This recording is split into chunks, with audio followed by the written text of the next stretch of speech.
it, Barajas.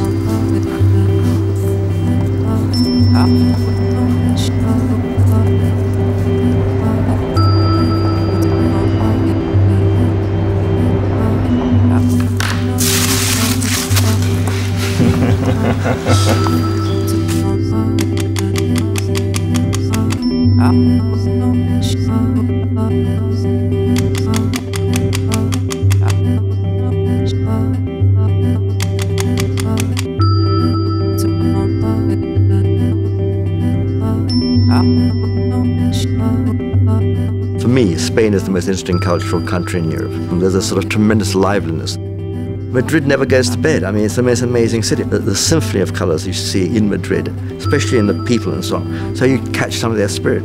That zest of life, that vitality, helps you to, strengthens you to capture that original idea of a place which you will enjoy, which you will not say, oh, what a boring place, I've got to get on this plane.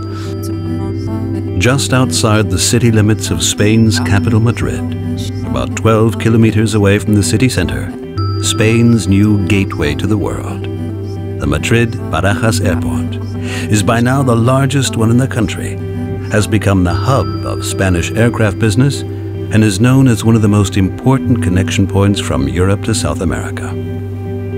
At the beginning of its opening in February 2008, Barajas was supposed to be the second largest civilian airport in the world. It entails more than just grand-scale architecture. It changes and grows. For a long time, Barajas stood in the shadow of the aviation center in Barcelona. The building of Terminal 4 with its 2 runways doubled the airport's capacity to 70 million. One of the things that's amazing about Madrid is the daylight. You know, the quality of light is so powerful.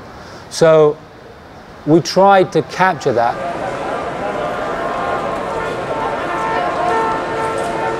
The new terminal is one of the most ambitious projects of Richard Rogers, the prominent British master builder and Pritzker Prize winner. He and his employees built with one simple element, light, which creates space. The manipulation of the daylight in this building is probably the key thing to reinforce the idea of a building being easy and joyful to use. So coming across the canyon is a threshold, this notion of coming to a threshold which you're drawn to because it's lighter than the space you've just been in.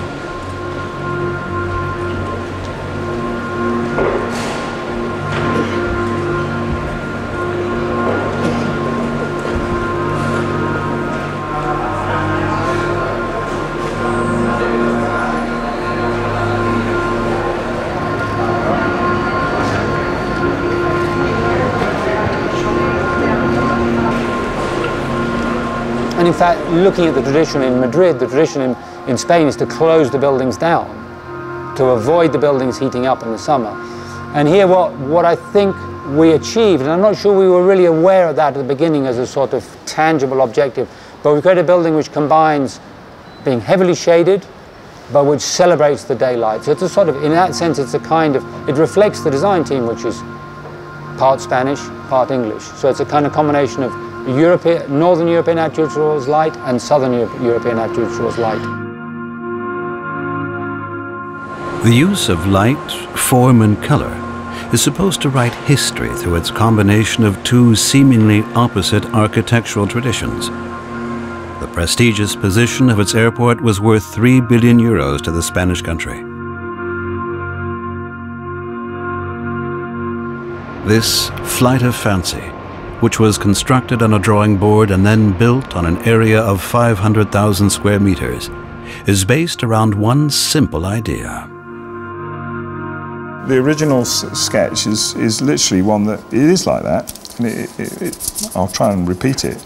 It says this is the ground, and this is the aeroplane, and it's about putting a roof. That was it. And it was probably no bigger than that. It's in somewhere in our archive, but don't ask me where. I think that was one of mine. But one thing that's important to say is that, you know, you can't say, you know, Richard didn't hand us tablet of stone to everyone and say, this is how we do an airport. I mean, my role was essentially the conductor. I wasn't a musician, but just to make sure that everyone was playing the same tune, really. The luxury we had here was a client who said, you want to build big? We want to build big. You know, we want this airport to last for 50 years. We can see the problems that happen where people have not thought long term.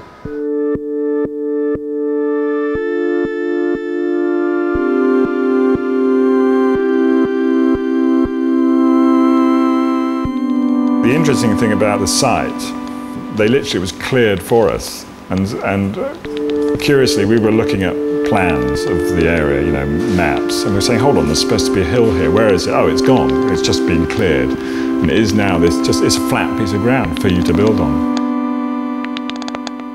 The aim was to say, well, hold on.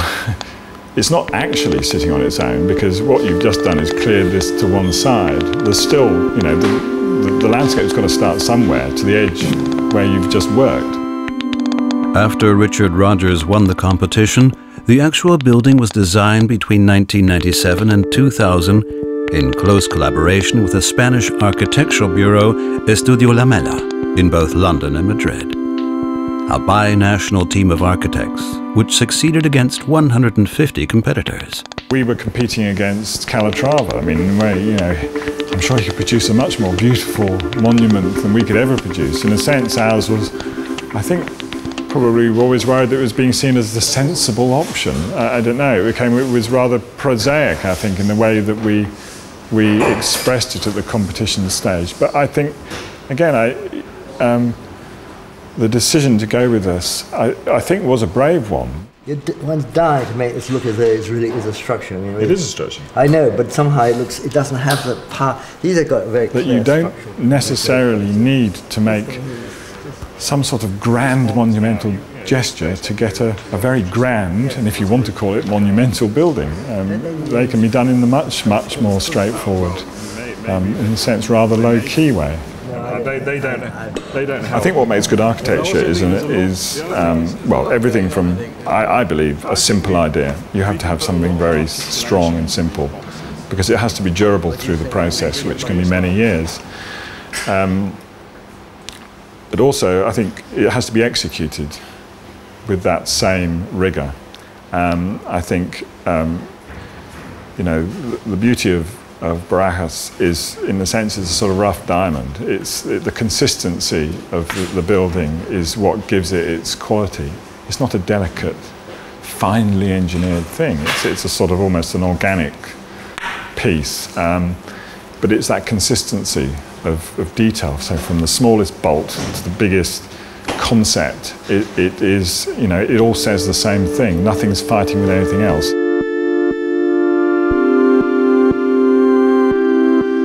It was a massive job.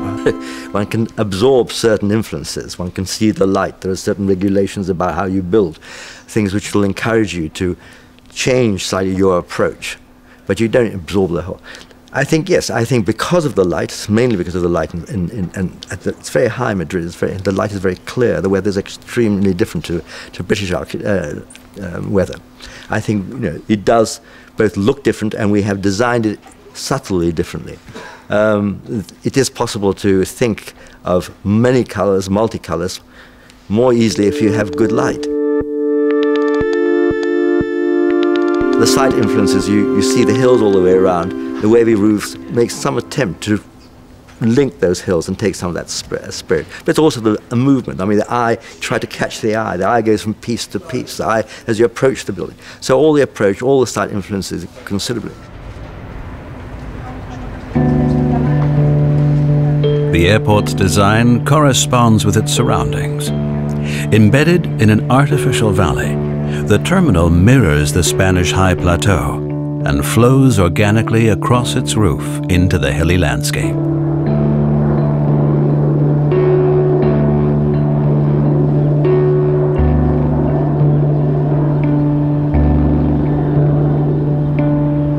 A functional structure, accommodating the aesthetic demands of the 21st century, but still remaining open for association. We reduced the architecture, if you like, to the roof. So the roof is sort of clearly a separate element that floats above the building. It's in one sense like a big umbrella, but obviously it doesn't have the form of an umbrella. It's a bit like a magic carpet, but actually I like to describe it sort of being underside the water. You know, when you go underwater with some glasses, you see this incredible, you get this incredible image of the water. You know, the water suddenly becomes a surface that you read. And I think that's the idea of the roof. And the roof is the one constant.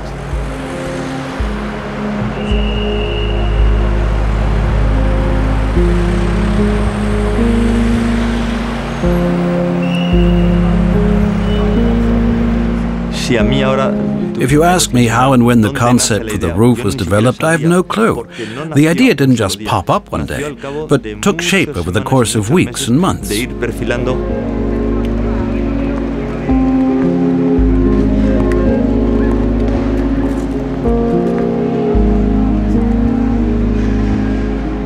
At first we had a kind of rolled-up canopy top, which had a few metal beams down here and one main element over here.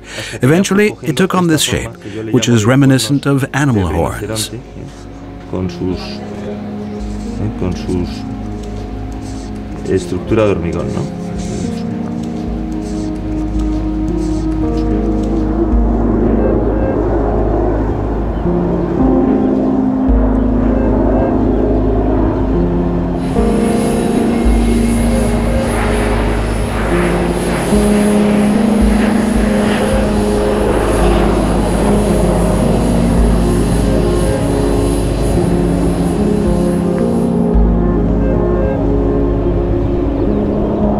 Madrid-Barajas airport never sleeps, not even when the aviation traffic is resting. It is waiting area and habitat, and enables the traveler to forget that he is in an intermediate world. It is a credit to the architecture that it makes one forget the enormous dimensions.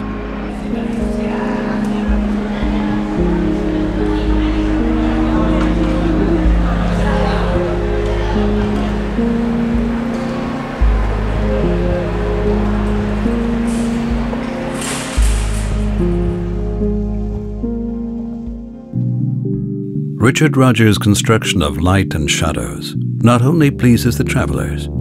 At the moment, 35,000 people work at Barajas, which gains the region an annual profit of 10 billion euros. For the city of Madrid, the airport is one of the largest economic powers, as well as one of the biggest companies in the country.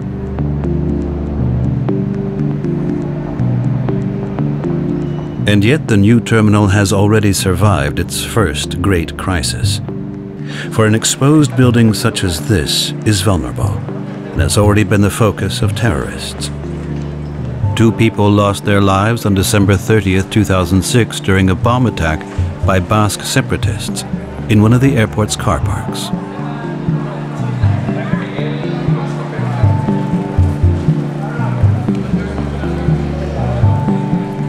If you take a typical airport, let's say, it might have a plan something like this, where you approach from this side, you go through the check-in, you go through security, you go and sit in the gate lounge, and then you exit to an aeroplane. So the aeroplane's here. This space is upstairs, so this may get a lot of daylight, but it's also a very deep plan. So I may start here, and I may make my way through this building and eventually end up at my aeroplane. Effectively, the diagram that we have, which we're able to do because we have enough space, is to take this sequence and just pull it apart. So the first part becomes your check-in, then your security, and then your gates. So we had this idea of why don't we create basically a void between each of these functions, and a void where they can't put shops, where they can't fill up, that there's spaces which provide light, which provide views, which break this monotony.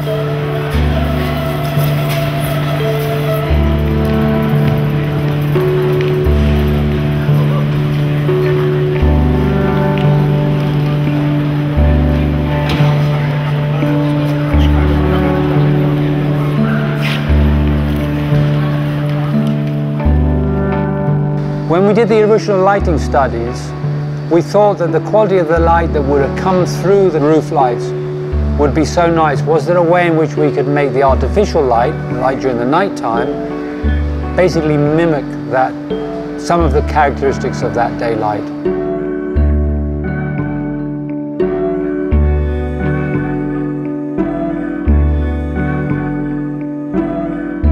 So after a lot of study, we came up with a system which is based on projectors and reflectors. So the light is indirect.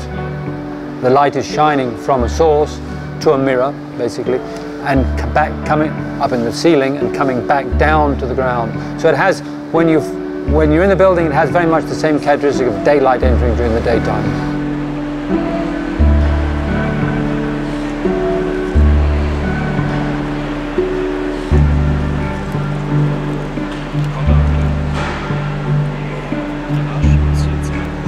There's certainly angst about flying, and I think that you have to have a building that doesn't reinforce that angst.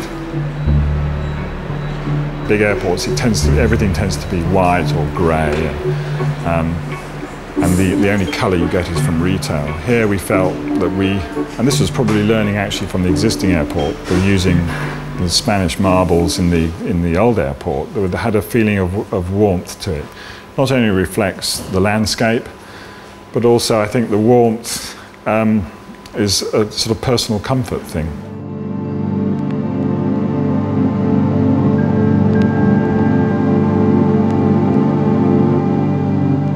To ask for a decision on colour is virtually impossible. 100 people will have 100 different answers, and particularly a government building, colours have references. So you suddenly realise, hey, now I know why all airport structures or government building structures are grey or white or some compromise, no colour, non-colour. So our decision to say, well, hey, why don't we, if we give you every colour, then that's as democratic as saying no colour. Inicialmente fuimos un poco cautelosos porque el español. In the beginning, we approached the issue quite carefully, as the Spaniard in general is quite strict about colors. Spain is a country that prefers black and white, probably because we have so much light. When we began to think about it, it seemed really interesting, and in the end, we were convinced. We had countless meetings in which the whole team was sitting around one table. There was a group of 6 people that were solely concerned with choosing the colors. Richard, Simon, my father, myself, and the executive of the study were part of it. And then, finally, all convinced of the concept, we made the decision, we went to our employer, who initially thought it was a bad joke. But when the city saw the final outcome, they were all ecstatic and said, perfect. And I could use the colors to mark the gates. Red for gate K, blue for gate J, and so on. Fantastic. Entonces dijo, fenomenal.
A good airport needs to be easily understood. Actually the brief of an airport's pretty straightforward. You know, it's a process building. It's, you know, get you in at one end and get you to your aeroplane and vice versa. So it's very single-minded. The identical paths of individuals produce a complicated choreography. Thousands of travelers moving within a network of transport and logistics. A never-ending flow of people being directed ultimately by the architecture.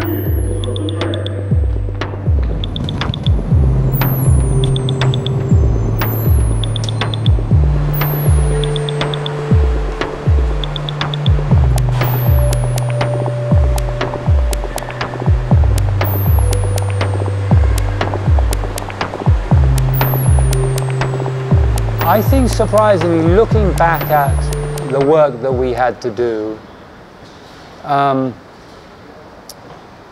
the main task is solving the passenger and baggage flows. It's incredibly complicated.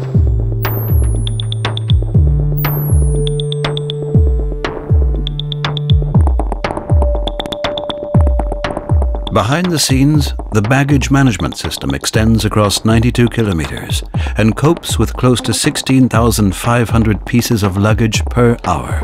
It accelerates the check-in process, invisibly and efficiently. So you've really got this spaghetti of routes you've got to sort out. And our objective was to, within our overall objectives of keeping a real clarity to the passenger flows, solve those movements.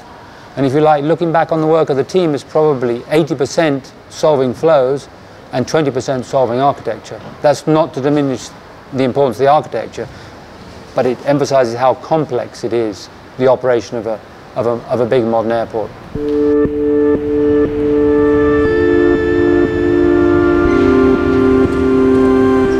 know, in a way, this is the new Plaza Mayor, or the big mosques in Egypt, were the points of arrival and departure for trips, you know, journeys of trade or journeys of diplomacy. There were always places in cities where it was the point of arrival.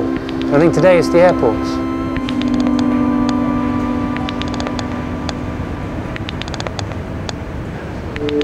Where airports are cities and remain open for 24 hours, architecture has to cater for people's contradictory need to retreat and to gather.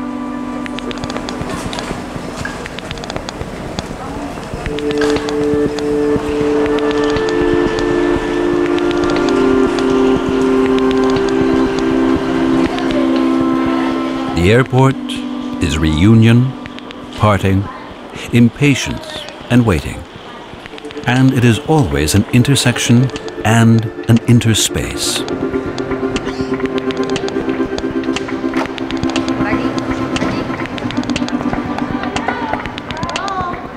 In a good airport, you should enjoy the space. You shouldn't go to the visitors' lounge. You should actually be in the space. That's what if you can draw people from being in those funny little boxes, which is called sort of first class or second class, or just spaces, but in the public space, in the great piazza, and I love piazzas, you know, I'm Italian. So, you know, if you encourage people to stay in those spaces, to enjoy those spaces, you've done something.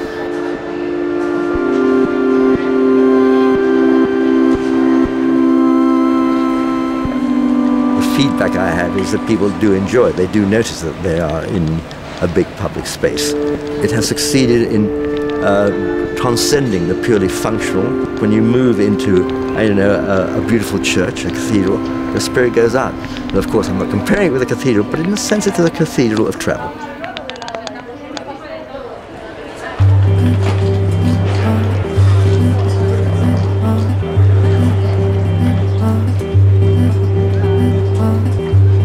The design of the Madrid-Barajas airport has gained global acceptance and now fills the front pages of Spanish travel guides. The brave and seemingly aloof design of the Anglo-Spanish architectural team has landed safely in Castile.